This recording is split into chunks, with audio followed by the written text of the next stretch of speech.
Hi guys, this is Jason Buff from IndieFilmAcademy.com. I want to talk today for just a second about outlining and the importance of outlining before you ever begin your screenplay.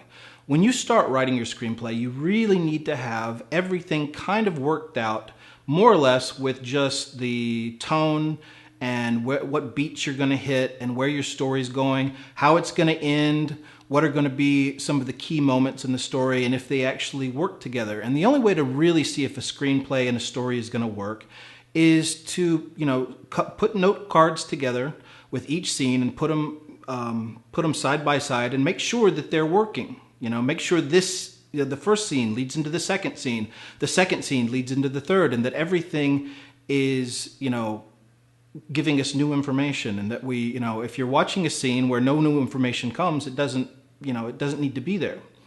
Another thing you can do is just sit there and write out the whole story. You just get a notebook and write it out scene for scene, and make sure that, you're going to find the places where, you need to have scenes that you're kind of missing, and you're going to find other places where you've got everything. Usually people have the first 15 minutes of the screenplay is like everything's clear, but once you start getting into that second act, it becomes a little bit more difficult.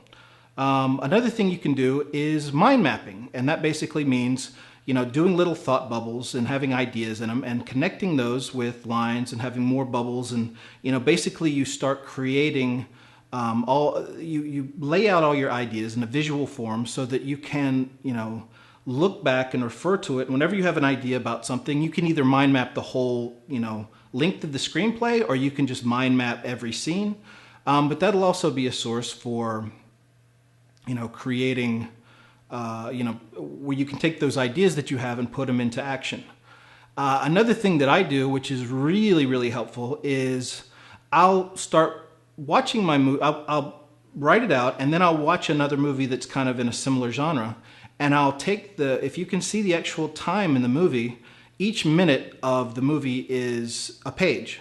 So if you watch if you watch that movie along with your beat sheet, you can kind of see how the pacing is going to be, and that's really helpful for knowing if your first act is dragging on a little too long, and if your scenes are really working. Then once you finally have it all together, you can start writing, and you're going to be able to write much faster and much more effective because you know where you're going. Anyway, I hope this has been helpful. I'm Jason Buff for Indie Film Academy, and we'll see you soon.